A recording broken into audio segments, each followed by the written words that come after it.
And good afternoon, everybody. It's 1 o'clock on Tuesday afternoon. Good to see all of you.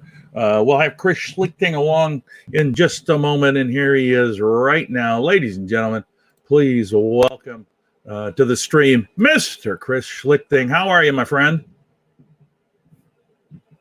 Oh, can't hear you, my friend. That's a good picture from his Schlick room down there, where he does the Schlick news. Still waiting to hear. Hello. I can hear you. Hello. There he is. Hey. How are you, my friend? Good. How are you doing? I'm very, very good. A lot of people can see from your video there that you're in the depths of the Schlick cave. Yes, the only quiet place. I have an index card taped up on the door that says, "Do not enter." We'll see if that works. Perfect. And as many people can see from Davenport, Iowa, where you're living, you are not only a fan of the Chicago Cubs, but of the world champion Kansas City Chiefs. Yes, and I have been for a long time. Let's get the record straight. This is not a bandwagon. This year. I paid my dues, John. Look at me. I paid my dues. You have. I have to say this.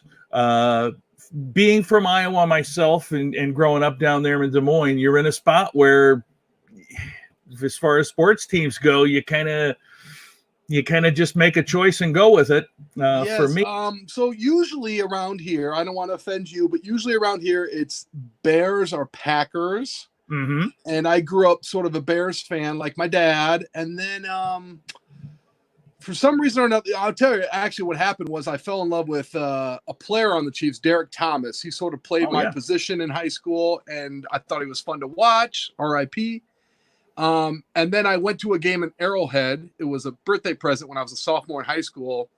And Arrowhead's just great. I'm sure every NFL sporting event every arena is great, but Arrowhead, there's something about it. So I'm like, you know what, it'll be easier. I'll just become a Chiefs fan. Yeah. Joe Montana got traded there, and so I'm still a Bears fan, on the down low, but I like my Chiefs. I'm with you right there.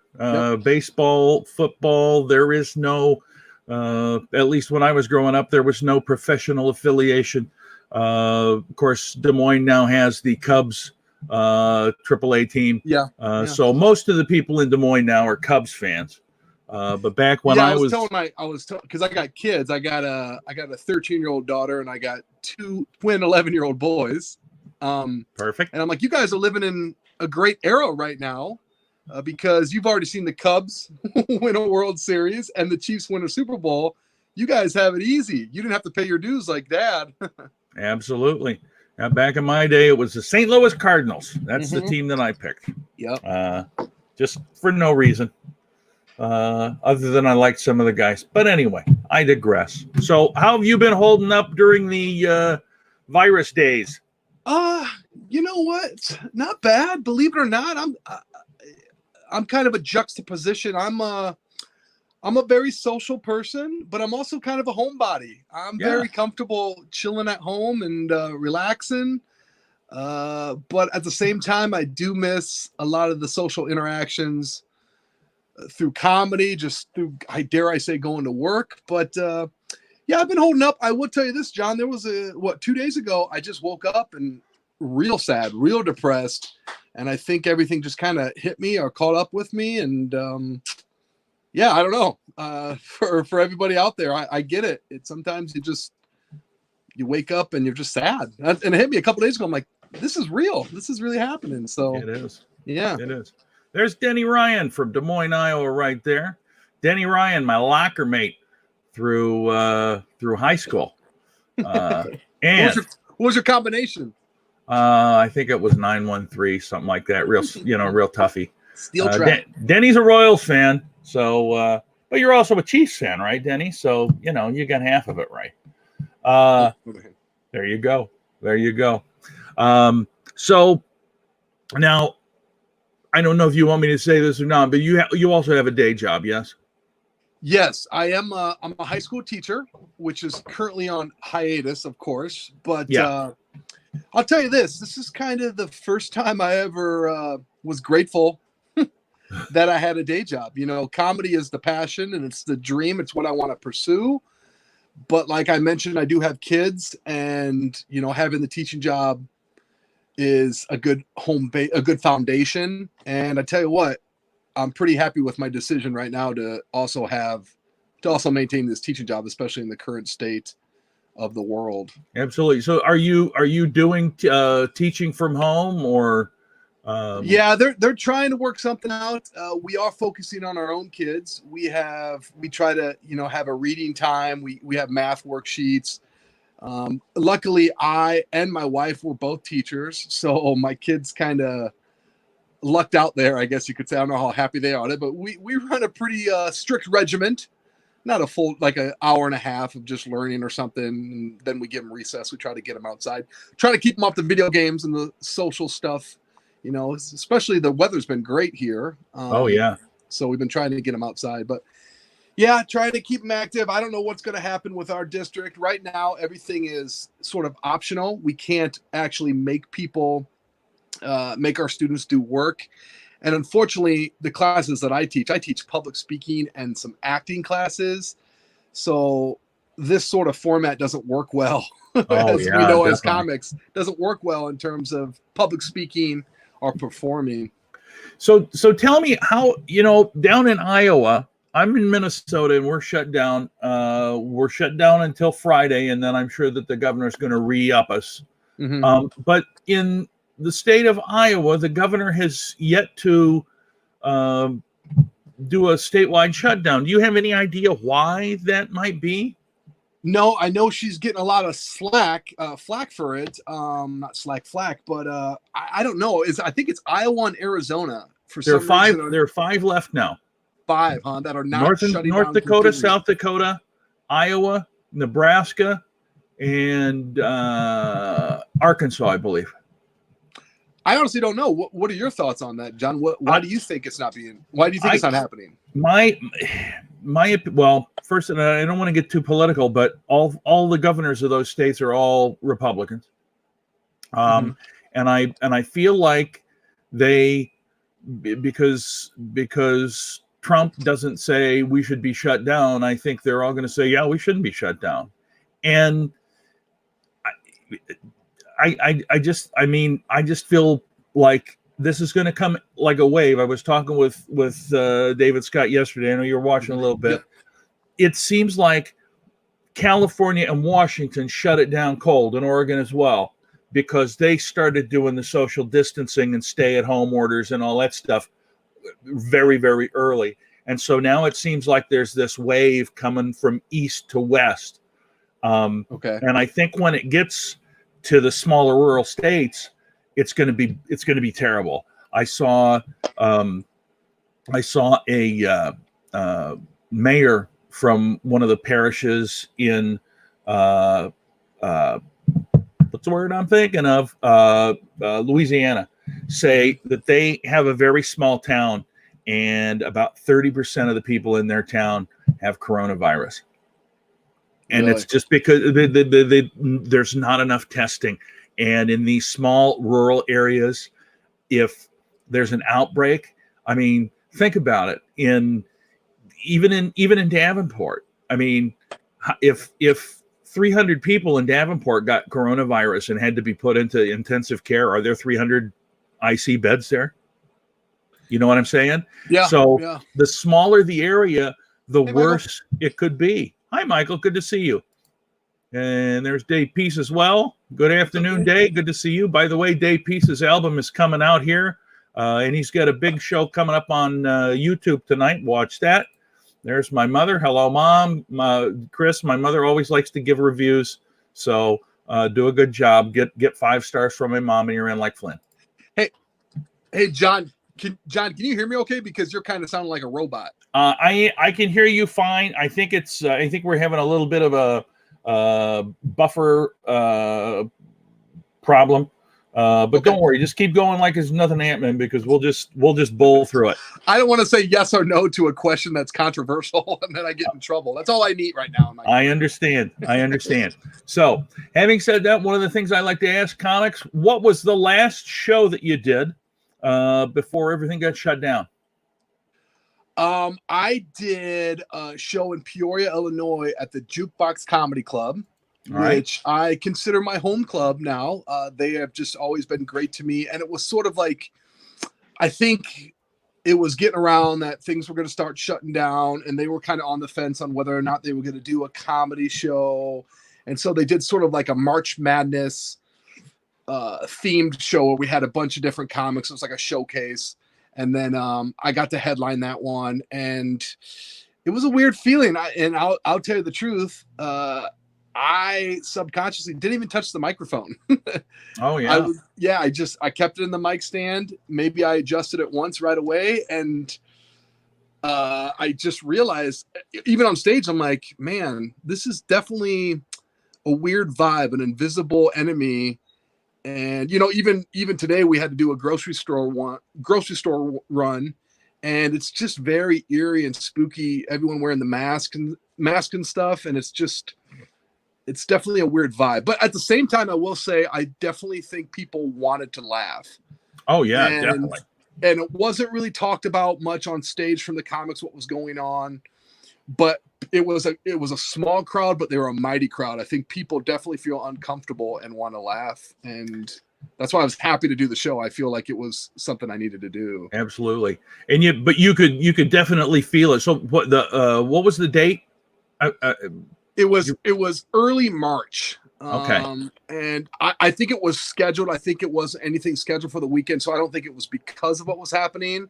But nevertheless, I didn't even know if the show was going to happen, because I was already getting cancellations, which I'm not trying to be like a martyr or anything. I work fairly consistently, not a lot. So I feel bad for all the comics that do this full time and are losing all these shows. I had the teaching job to fall back on, but when I do get shows, I get super excited and I love putting them on my schedule. And then when they started to cancel, and it was just like, geez, it's a devastating feeling. I almost feel like I made the comparison with a buddy. It's almost, this is not accurate at all, but I think of the movie Fight Club at the end when they blow up all the credit card buildings. Yeah. Because the theory is that we're going to start back at zero.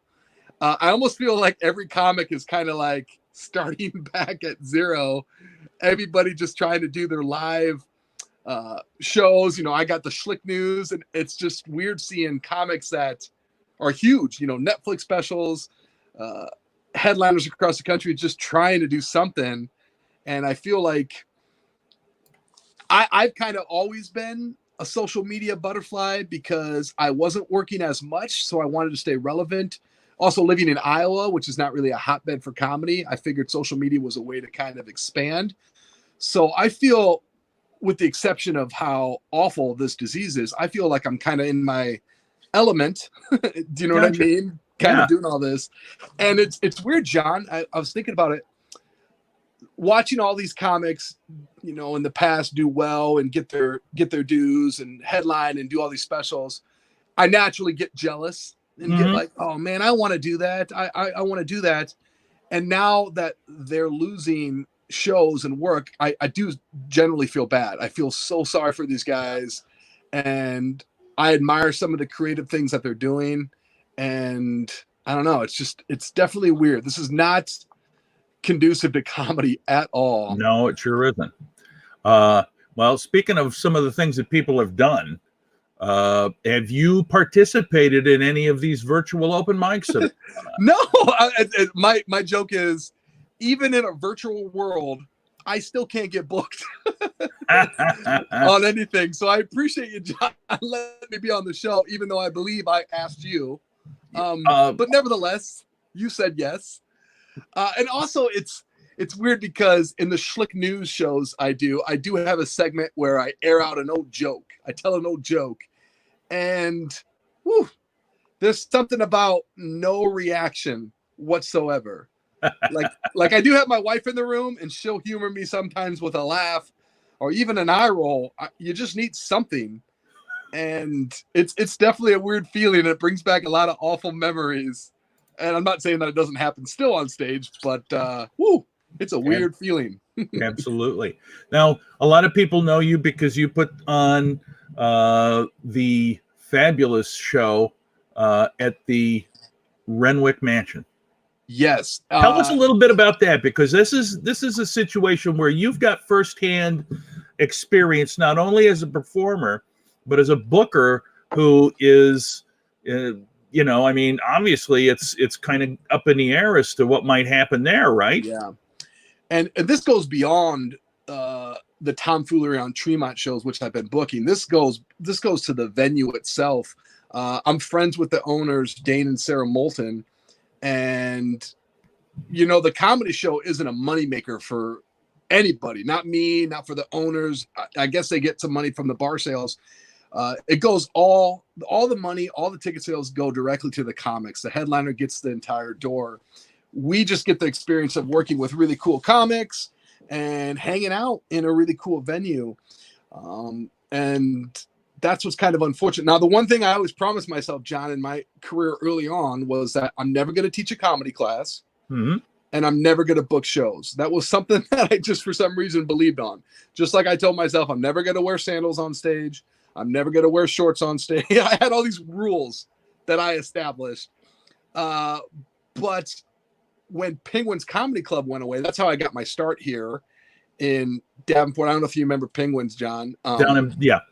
So there was a Penguins here in Davenport, and there was also a Penguins Comedy Club, which is still there in Cedar Rapids. So I went to a college fairly close to Cedar Rapids in Mount Vernon, Cornell College. And what I would do during college time, I'd go to that Penguins and then come home.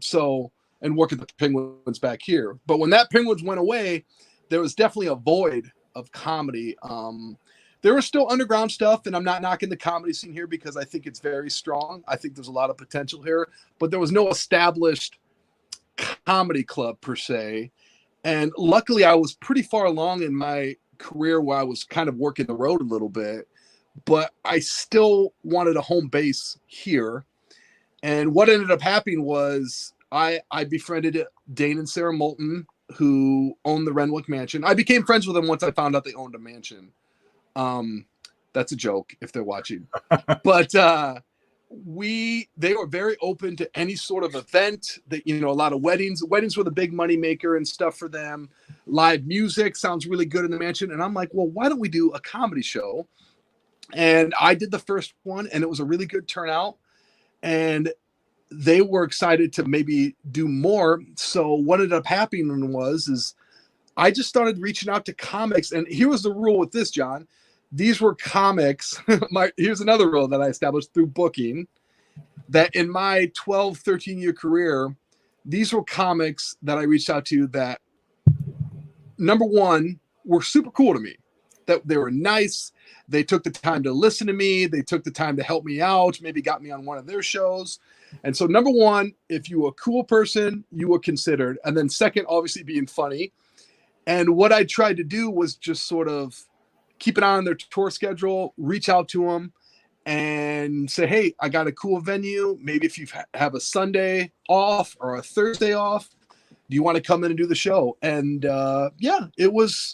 it built a lot of momentum, and it became a really kind of cool underground venue here in the Quad Cities that I'm really proud of. And hopefully, obviously we're on the shutdown right now, but hopefully we can get back at it and keep the same momentum going. Yeah, and you've had a lot of bigger names appear there too, right? Yeah, and what I found I just reached out on Instagram, because Instagram is one of those things where you can message them. Like Twitter's kind of a different beast because you can't direct message them unless they follow you. And I would try to find emails, but just an honest email or an honest Instagram message. Hey, I'm a huge fan of you.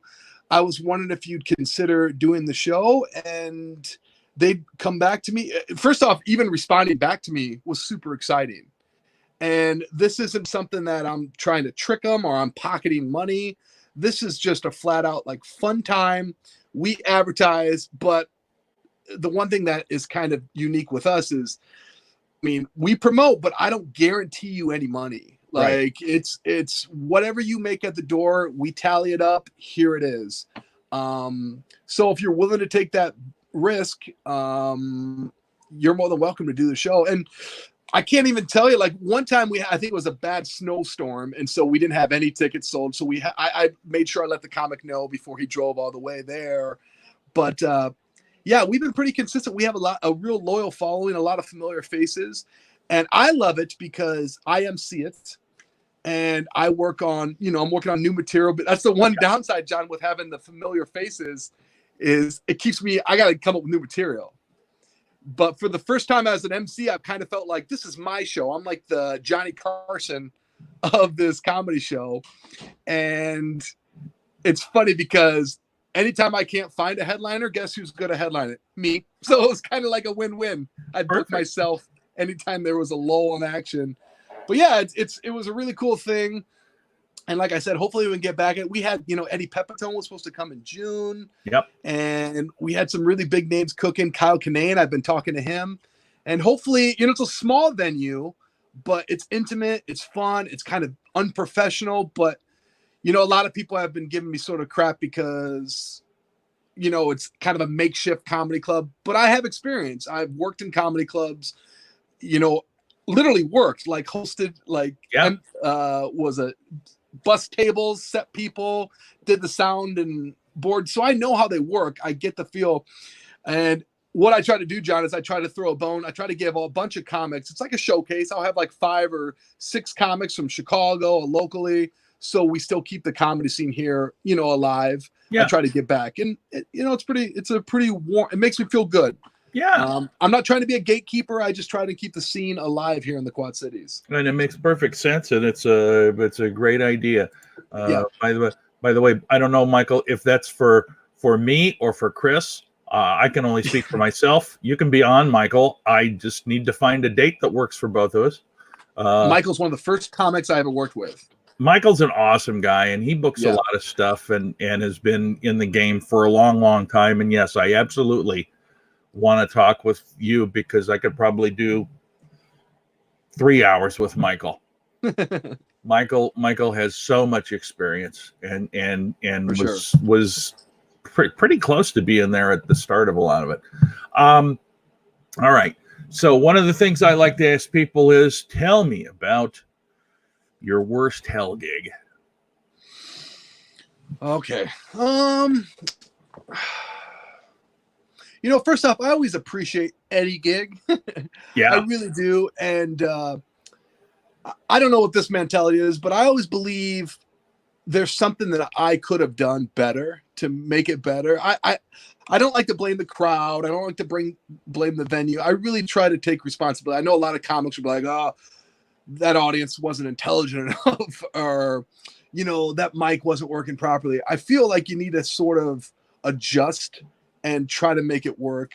I've had a lot of corporate gigs where the people in the audience felt that they were more funny. For some reason, there's a lot of people that when you book these corporate shows, they've never, for these companies, they've never been to a comedy club. And for some reason, they get mad almost and they resent the comic. Yeah. Maybe they wanted a juggler that year or a magician and it just didn't pan out. And so those can always be a little bit tricky. I've also had, things in the past where I'll get these, I work so hard for comedy and I just love it. It's very therapeutic. I know you hear that a lot. And then I will get sort of big opportunities and like stuff I work for. And for some reason, I just kind of freeze up and I just don't take advantage of these opportunities. Everything I've worked toward sort of didn't pan out. Like I remember being on the Bob and Tom show. That was a big deal for me. I was super excited. It was something I was working for. And the format of interjecting or interrupting people is not really my style. Gotcha. So I had a hard time sort of in a room of 8 people who all know each other, trying to like, hello, trying to interject myself. So I feel that could have gone a little bit better. My goal is to get back on there and sort of prove myself. But even though it's still a credit and I was excited and proud to be on it, and I think it went worse in my head than it actually did. Another hell gig, I guess you could say, was another one of those opportunities. This was Last Comic Standing auditions. Oh yeah. A long time ago. This was held in Chicago.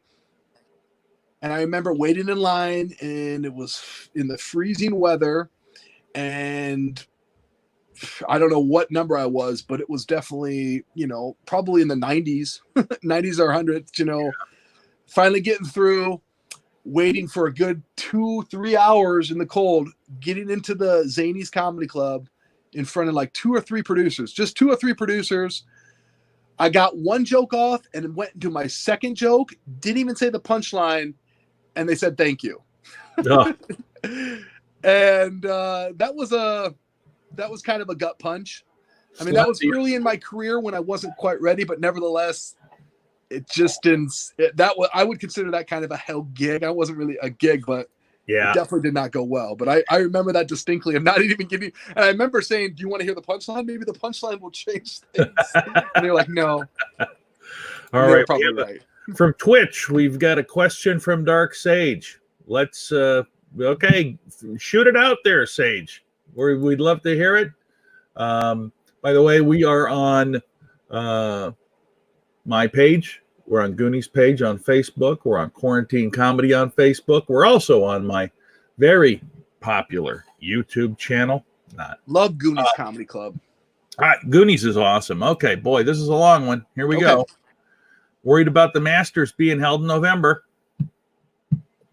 Yeah, well, that is a good question.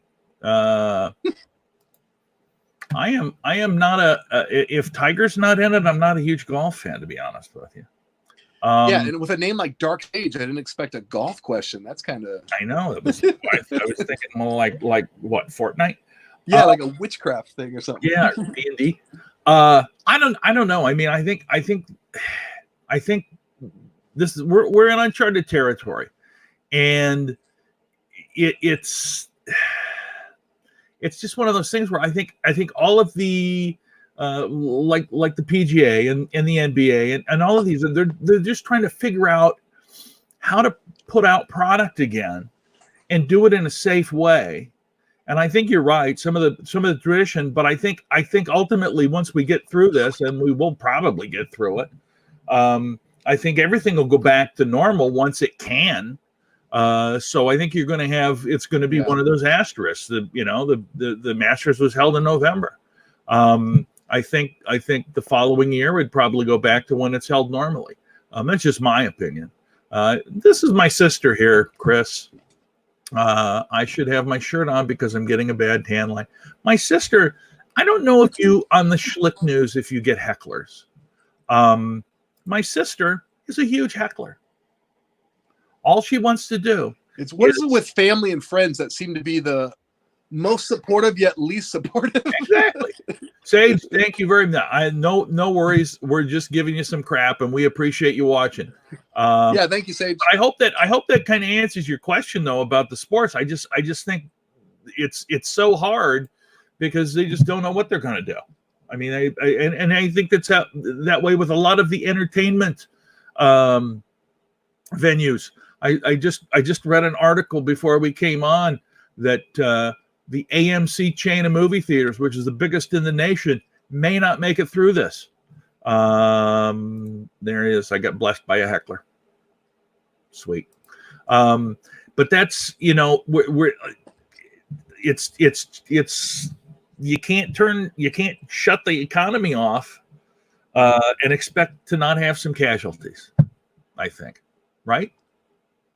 Anyway, so there's that. All right, Chris, here's another question for you. We talked about hell gigs a little bit. Tell me about who, aside from myself, the coolest comedian you ever worked with was. Well, I've worked with some pretty cool big names. I was maybe the last big one I worked besides you. Look at John. I saved the poster too from. Hey, now we're talking. Yep, I'm working on getting it framed, but you should have signed it too, man. You didn't sign it, but I'll fax a signing to you. In all seriousness, it was a pleasure to meet you because you've been doing comedy long enough where you hear people's names and you kind of know of them or know who they are, but like I've never met you. I knew who you were kind of, and I knew exactly where you were at the bar. I saw you, and I knew you were the comic. But yeah, I was pleasantly surprised because I'm sure you can relate. You've probably met some people on the road who weren't very nice or pleasant, and I really enjoy meeting a comic who's not only funny, but like I said, number one, very cool. I was pleasantly surprised. I did a show at Jukebox in Pure with Jay Moore. Oh, yeah. And I've gotten to the point where I've kind of learned my lessons where whenever I work with a bigger name, I tend to not drool over them and just kind of give them their space and just do my time and maybe say hi to them. In the past, I used to really try to hold on to their leg almost and follow them around. Yep. But I don't do that anymore. I just feel like I don't want to be a nuisance. In my mind, I want to consider myself an equal. And I tell you what, Jay was super cool. He watched all of my sets. I worked with him all weekend. I must have did 5 shows. He watched every single set. He was giving me tags, and not in a mean way, but just sort of like helping me out. He gave me his phone number, and he said, next time you're in LA, you text me. I don't know. I was pleasantly surprised with Jay Moore. I've always been a fan of like the young guns of comedy too, comics that are kind of my age, like you. And no, but like Mike Brody. Yep. Mike Brody, Andy Woodhall, Michael Palisak, all these younger, Tommy John again, when he was just a rising star from the get-go. So I've kind of flocked towards the younger comics that were kind of in my age group and just really always looked up to them, admire them, envied them and stuff. But so definitely when I first put the tomfoolery on Tremont at the Renwick, those were the first names. Andy Woodhall's done it twice. Mike Brody's done it. Michael Palisak. These were the guys that I had to get in there because I just always appreciated them and learned so much from them. They were always so cool to me. So those are the names that I tend to like. Should we talk about the people I hate? We can do that, but first, from the heckler, are you wearing a Billy Ray Cyrus shirt? Yes, I am. Yes, Laura, he don't is. Judge. I haven't left home. All right. It's what was clean, right? Yes, I respect his work too. All right. Oh my gosh, there's Dusty Hookham. You remember Dusty the server, one of the servers? That I remember Dusty. How's it going, Dusty? The Spanish flu canceled plenty of stuff in 17 and 18. That's right. Come off of there. There we go. Yeah. I mean, it's hard to, you like to say this guy is a douche. And I can honestly, I mean, in the amount of time that I've done this, I can only say I work with one guy that was kind of a douche. And he's a bigger name and a lot of people like him. And I'm just going to leave it at that because it wouldn't be fair if I said anything about Pauly Do you think Shore. he's listening? Yeah, it wouldn't be fair if I said anything about Pauly Shore. Seriously.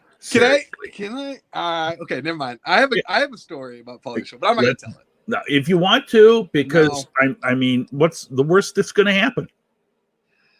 Gosh, I don't want to belittle Pauly Shore, but I had a pretty, I don't know what your experience was, but I had an unfortunate experience with him too, and I was shocked. I can't go into it. All I can tell you was my experience was that he was definitely there for himself only. He was filming for a special that was on Showtime, and when his camera crew wanted to film him with the crowd selling merch, he was there. Otherwise, the first show when I went up on stage as the MC, he wasn't even in the building. Oh, really? I mean, I had to track him down and find out what he wanted for an intro. There was and then there were all of these people that had brought their Encino Man or Biodome or whatever the hell it was, VHS or whatever, to have him sign.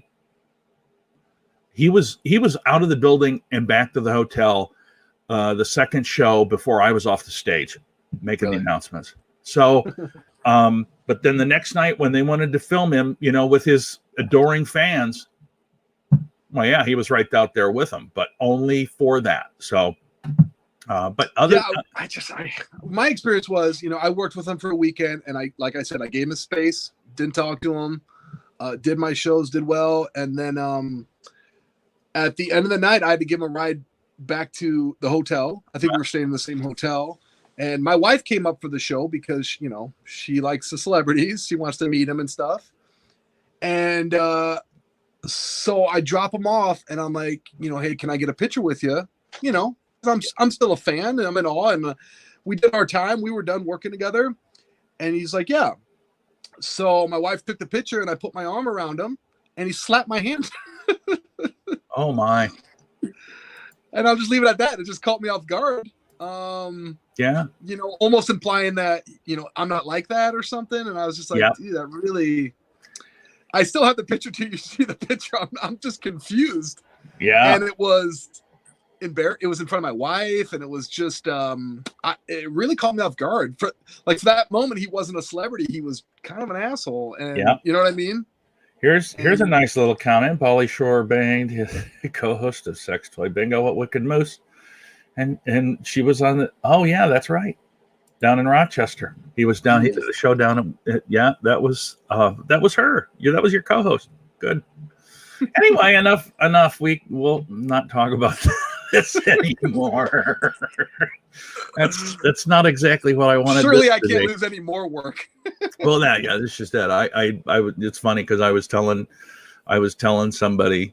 My day job, we had a little deal where our final check was a little mixed up, and so I sent a note into the payroll department, and then my boss says, "Don't do that," and I'm like, "What are they going to do? Fire me again?" You can only get fired one time. Yeah. All right. So, when you started comedy, what was it? That and you mentioned that you have public speaking and theater as a teacher, so you've probably, I'm just going to assume, kind of had this longing for performing for quite a while. Yeah, it's a pretty standard story. I grew up a middle kid, and in my mind, I didn't get enough attention. I think it's kind of a middle kid scenario. You're kind of independent, and you want to stand out, and growing up, not to get too in depth, but I had a real bad speech impediment. I couldn't say my O's. It sounded like I was from New York. And so that was kind of an embarrassing thing that I was dealing with. And I also was overweight. Now, I'm not the muscled specimen you see before you right now. And so it was the common defense of trying to be funny first before they got a chance to make fun of you. And in high school, I was the jock. I played football. And that was kind of my way to shine. I took a speech class in in high school because it was required. And at the time I was a sophomore, and I was in there with juniors and seniors. And I'm like, crap, I got a speech impediment. This is not going to go well. So what I did is just used humor to sort of break the ice and deflect the anxiety. And I fell in love with it. I was like, what is this? I wasn't really sure what comedy was at the time, but this is awesome. I have a crowd, and then, eventually I go to college. I'm not playing sports anymore. And I'm like, how do I stand out? What do I do next? So that's when I went into communications and theater. Where I went to school, you couldn't do communications by itself. So you had to take a theater class. You had to be a double major, I guess you could say. So I'm like, okay, I can do this. So I went from being a jock in high school to wearing tights and stuff in the theater world, which I'm not complaining. I learned so much, and the big thing was a playwriting class. So I wrote plays, and I would just incorporate humor, and that's kind of how I fell in love with comedy. And what happened, John, was at the time at Penguins Comedy Club in Cedar Rapids, they were doing an amateur comedy contest, and my friends sort of begged me or dared me, the classic story, to do it. And so I came up with 5 minutes of material, mostly on my ex-girlfriend at the time, being bitter about that. And then also about the movie Teen Wolf. I just thought the movie Teen Wolf, the concept of, I can understand you being a werewolf, but I don't understand why that translates into being good at basketball. Gotcha. And so that was my whole concept. I did an impression of the opposing team's locker room, talking to the team, like, what's going on out there, and everyone's like, do you not know that he's a werewolf? Like, why are we cool? So, and it's funny because it still kind of holds up to this day. I run into a lot of comics from the past, and like, you need to tell that Teen Wolf joke. And I won a $25 gift certificate to like Applebee's or something. Nice. And I was hooked, though. I was like, what is this? I want to do it again. And it's funny too, John, because I think the next week I was invited back to do a guest spot for an actual show. Okay. Because what happened, I'm sure you've heard of this, but for the contest, I brought my entire dorm room floor. So there was like 80 people in the crowd that were all supporting me. They were cheering when I didn't even have punchlines. So it gave me a false sense of, I know what I'm doing. And then I go back the next weekend, just me. I do the exact same set. Nothing. Nothing happened. Now Sounds about right. That would usually scare a lot of people away, but instead I was kind of addicted to chasing that feeling. You know what I mean? Chasing that dragon. Definitely. So I've been doing it ever since. Perfect. Yeah. Perfect. I was going to ask a question and I forgot about it. So here's Tyler with a question for you. Oh, one of your students. There's one of my former students. What's up, Tyler?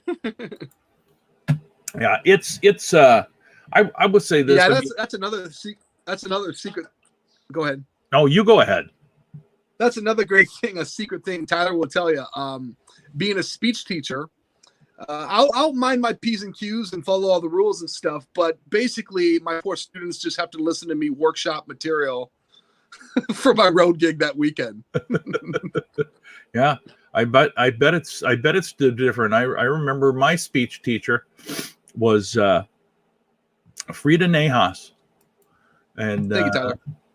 And Frida Nahas was, gosh, an old woman, and it was strictly by the book. And anytime I tried to do anything different, did I get yelled at?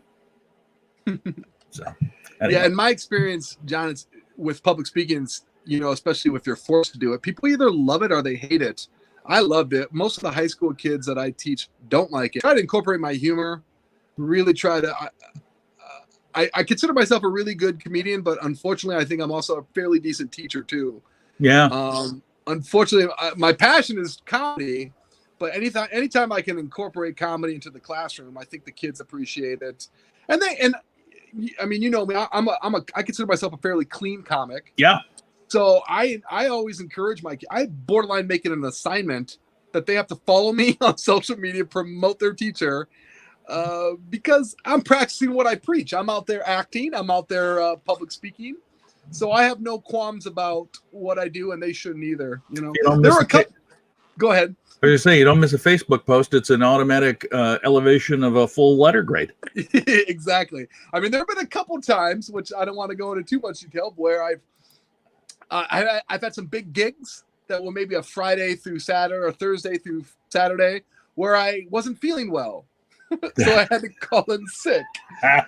I don't want to go into too much detail, but now I'm sitting on a position where I'm sick, so I have to remain silent, but I'm also a comedian. And as we all know, comedians love attention. We love to promote our shows. And I think what happened was, that morning, that Friday morning, I was supposed to do news. So I was supposed to be on the news, and I was really excited. I was on the local news. It went well. It was a great segment. I think I did the weather. That's how I fell in love with Schlick News. But and so I have this clip. I'm sitting in the hotel room, John, with this clip. I'm like, this is really funny. I should promote this on Facebook. And I'm like, the angel and the devil, like, no, you shouldn't. You're sick. And my vainness ended up winning, and I promoted it. I plugged it. And sure enough, Monday, I'm in the principal's office. Thought you were sick. Yeah, exactly. I'm like, and then I get defensive. I'm like, I'm an adult. I'm not a baby. Yeah, it was bad. So let's talk about Schlick News for a minute, because you've been doing this for a while, and Yes. I want to know how badly you feel for John Krasinski stealing your thunder with his Some Good News segment. You know what? I am going to do a Schlick News tonight, and that is on the docket. Yeah. That will be addressed. But Schlick News started a long time ago. It was something that I just wanted to do because there's something about going live. Live is a rush. Like right now, you just don't even know what to expect. But it was in the past, Schlick News was developed as a way to just predict the weather. I was a huge fan of snow days and not going into work the next day.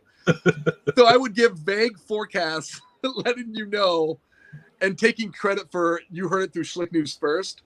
You can imagine the local news people love me here.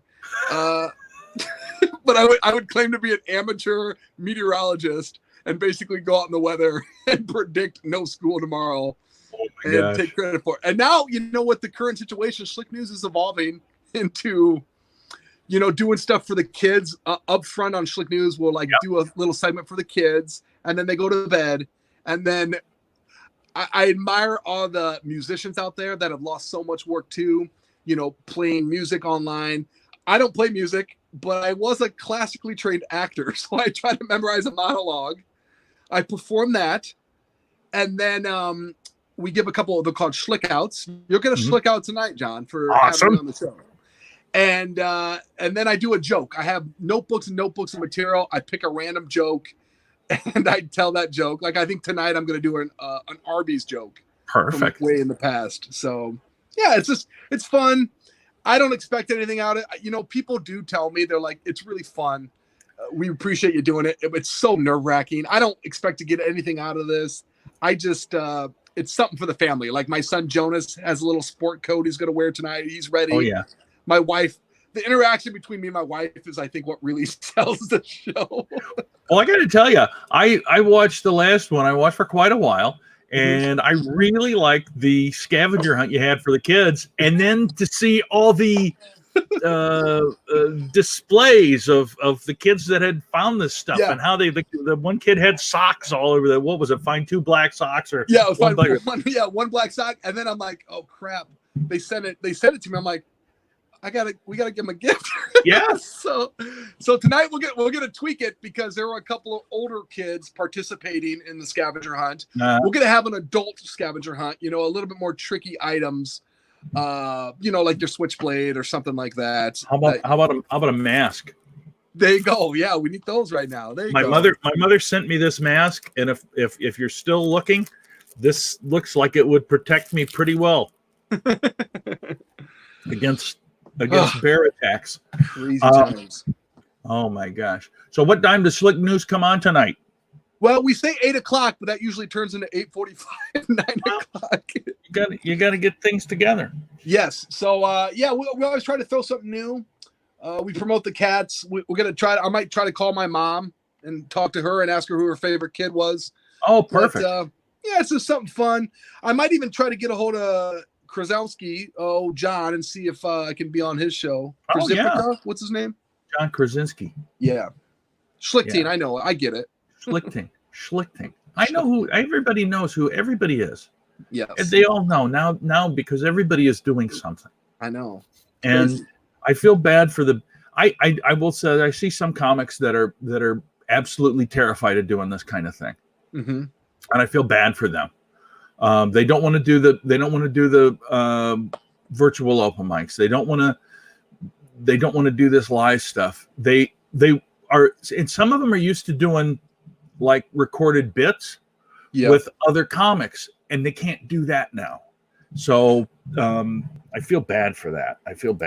I was talking to a buddy, and I'm like, and I don't know, I'm kind of a perfectionist, and that's another reason why I hate going live. It's kind of out of control. But I think what's important now is just to throw it out there.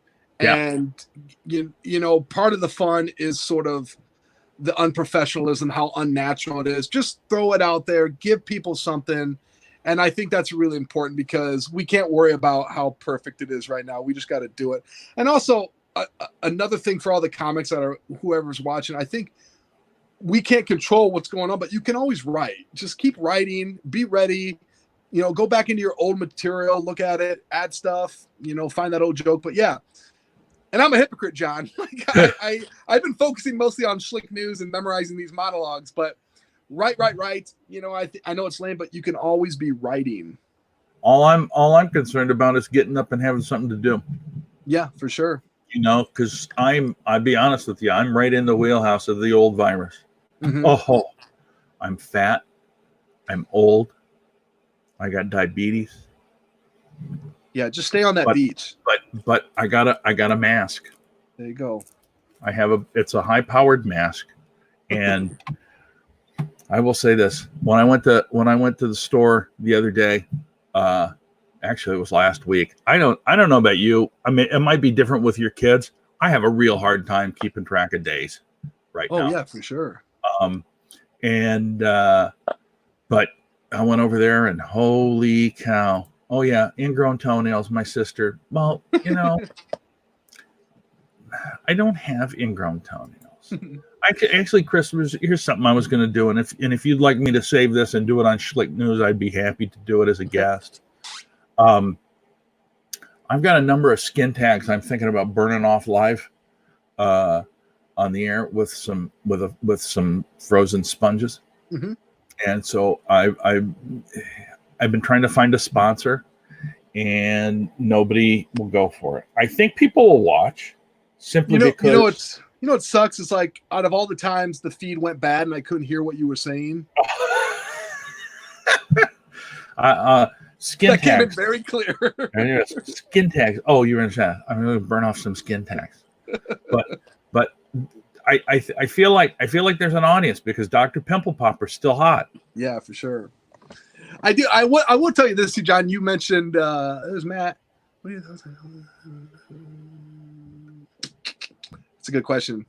It's a hard question for me. I think like with anything, I think if it's well done and good, it's probably okay. But it's one of those things right now that's going to be sensitive. And I mean, obviously there's a lot of stuff you see poking out there on social media. It's going to be hard because people are going to have to dip their toe in the water when we get to go back on stage. And honestly, we don't know what it's going to be like when we get to do that again. Right. Yeah. I'm kind of with you too. I would take the Tom Wilson approach, and Tom Wilson was he was Biff. Yeah. And I saw him perform live once and I was so excited, but mostly because of he was Biff. Yeah. And I never knew him as a comic. And he goes on, he does one bit. He does a really funny song about meeting Michael J. Fox. And that's like the first bit he does, and he's done. For the rest of his set, he doesn't talk about it. So I think it's okay to talk about, but let's not make it the staple of your act because everybody's doing it. You know, even with me, since I've been married and have kids, I found that I was writing too much about being married and having kids. So right now I actually have a notebook where I am not allowed to mention being married or having kids because you don't want to pigeonhole yourself in that. You don't want to back yourself into that corner. So I think it should be addressed. I think it's okay to address it, but I don't think you should make it the vehicle, that you're going to take from here on out because you're not going to be alone. I think we're all going to have our own takes on, because we've all had our own experience being stuck at home or, losing work or whatever it may be. Actually, some of us may have lost a loved one. That's a good some point, of us may have had it and not even know it. Yep. I mean, there's just so much that's unknown about this right now, but certainly write it because if it's affecting you now and it's in your brain, you might as well, I think. Yeah. Having said that, I don't have any jokes about it right now myself, simply because I'm just holed up here in the basement, scared. This is not real back here. Wait, what? You got to have a fan blowing your hair to really. I should get a big fan. Well, all right. So we got Schlick News tonight. Anything else? Anything else? What's your website? What's your website, Chris? My website is catchanddressasquirrel.com, and that's real. Catchanddressasquirrel.com. Squirrel's a little tricky to spell, but catchanddressasquirrel.com. And the reason that's your website is because that's one of your signature jokes, yes? Yes. I have a well, it's not a joke. It's actually a real business idea that I have. But yeah, I have a joke about sort of a rival company for Build-A-Bear involving actual squirrels, catching them and putting little outfits on them. And yeah, you have that joke, John, that works, since your staple, and that is sort of mine. And yeah, so I own the domain catchanddressasquirrel.com. I was surprised that domain was available, but it is an actual domain, so I own that. Ryan Proctor from Indiana doing a virtual mic. Or is that from where you're from, or you're doing it and it's based out of there? Here's the thing, man. I think it's worth doing them because, and I've mentioned this many, many times, those of us that are creative got to have an outlet. And in this time where you're kind of stuck, just the fact, because a lot of us miss the social aspect of going to an open mic, of going to a show. This isn't exactly the same, but you get to be there with all the other people that are doing it. Yeah. Are you going to get a tremendous response on your material? Probably not. But you know what? It's just like the open mic you go to that there's two people sitting at. You're getting the words out of your mouth. You're getting practice. You're staying sharp doing it. So I think that it's 100% worth doing them. I personally won't do it because I can't handle it. And I mean that just because I can't. But that doesn't mean that it's not a great thing for other people. If I could force myself to do it, I would. I'm doing a storytelling deal with Dan Bublitz Jr. on Saturday. And I kind of feel like this is going to be my foray because it's not me telling jokes, it's storytelling. So it's a little bit different. So having said that, and I've said this many, many times when I'm doing these shows, if you see something on Facebook, if you have a friend that's doing this, please look at it, stop, give it a like, look at it for a while. If you can watch the whole time, that's great. But if you can't, watch it for a little while, because that's the kind of validation and support that we all need right now.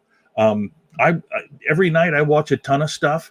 I don't watch it all 100%, and I don't expect anybody to watch these all 100%. If they do, I love you for it, but I know that you're not. So I'm okay with that. But it's that support that we got to give to everybody else, because this is really hitting some people hard. Anyway. Yeah, John, I agree. I was going to say that too, because I was going to mention it earlier, because I know when you post these, you'll say for my mental health. And I know that's a joke, but I honestly know comics, and I know that's true. And so I think what you just said, you nailed it on the head. It's really important. Like I said earlier, don't worry about perfection. Be creative. Throw stuff out there. When I told you I woke up 2 days ago and I was just really bumming, I don't know why. I told my wife, we got to do a Schlick News. We got to do something. We have to be creative, because I think as comics, we need that. And yeah, it's okay to be sad and upset, but what helps is being creative. So find a way, find some sort of outlet, even if it's dumb, even if two people are watching, put something out there. And like you said, support each other, because you're right. It's totally well put.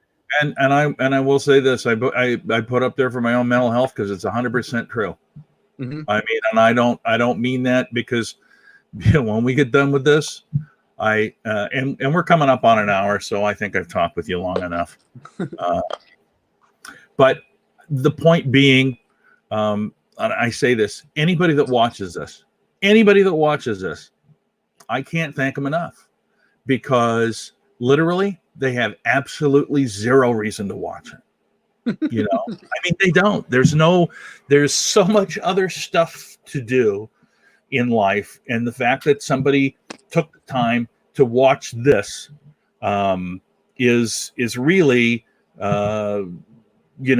it's unbelievable to me that people will watch, and I appreciate it so much. And I should have a Venmo thing up there. I found out what my unemployment benefits are going to be. Yeah, that's okay. That's okay. I totally think it's okay to do Venmo too. If you're an artist, put it out there. I hesitate to do it, but I found out what they're going to be, and I don't want to say it. I kind of want to say it, but I don't want to say it because it's not good. Who's your boss, Pauly Shore? No, my God. Here's my whole thing. The whole thing. Which guy? Who's wearing a shirt? Mike. Me or you? That must be one of your guys. I know, Mike. You know, you were just saying like you always appreciate some people watching. I kind of wish Mike wasn't watching. I will say that right now. Just kidding, Mike. I love you. Yeah, Kristen. These absolutely, and I appreciate you and Ham. This is oh my gosh. I met Kristen playing an online game, and I got irritated because some of the older women that were playing the game would call each other sis when I knew that they were not sisters. They were not sisters at all. And so Kristen and I started calling each other Ham because then nobody knew us. Hey, Ham, what's up? Just as it was this. Oh, look at that. He's loving that. Yeah. Perfect. Thank you, Colin. I put your comment up there, but David, I don't put your comments up there when you're arguing with David, my sister. This is my time. David Harris will be on with me on Thursday, ladies and gentlemen. I can't wait to chime in. Oh my gosh, David's awesome. And if you haven't seen David did a little news segment, but it's a little shorty. It's under 2 minutes, I believe. And go find that on his page. It's 2 minutes worth of absolute love. In fact, I think that he's who John Krasinski actually based his entire thing on. So yes, Ham. Anyway, and John, if you are going to put your Venmo up, maybe you should change your backdrop so you don't send the wrong idea. Yeah, well, I got a dungeon I can put back there. You look like you're living the good life right now, buddy. Right now, well, it's just because I'm dreaming. Anyway, Chris, it's been an awesome time to talk with you, buddy. Yes, John. Pleasure meeting you. I feel like I've known you my whole life, buddy. I feel like I've known you at least for now 2 hours. Yeah. That's but you are as many people have said, and in the words of Bill Blank, who will be there you go. In the words of Bill Blank, who will be on with me next week, you're one of the good guys, and I truly believe that in my interaction with you. So thank you. Just a couple things to do a little bit of housework promotion. Two of the people that I've had on in the last couple of weeks, Wendy Mayberry, her album She's Not From Around Here is now available for pre-order on Apple iTunes. Day Peace is having a release party, and his are available for pre-booking. That's going to be on his YouTube channel tonight. And then tomorrow I've got Kevin Kramus from Detroit, Michigan. That's going to be on with me at 1 o'clock. And then 2 o'clock, I'm going to have a special show with Mike Fink from Peak Entertainment. And we are going to announce a contest of unmeasured magnitude. And that'll be at 2 o'clock. Mark Poulos will be joining me as well. And as I get details, I become more and more excited. The name itself will make you want to just jump for joy. This will have a cash prize for anyone that wants to participate. So please, that'll be at 2 o'clock tomorrow. So 2 shows for me tomorrow, 1 o'clock and 2 o'clock. Again, Chris Schlichting, thank you so much, my friend. Stay safe. And you cut out there. Was that a compliment? I know it was the best compliment you ever had. In fact, I was telling people they should. Thank you, John. You're cutting out. Hey, John, you're cutting out. I'm sorry. I appreciate you letting me on the show, man. Tune in for Schlick News tonight. You bet. Schlick News tonight. Look for that on Chris's page. And thanks to all of you for watching. We'll see you again tomorrow at 1 o'clock. Yeah, you can find it. It's home base. All right, bye, guys.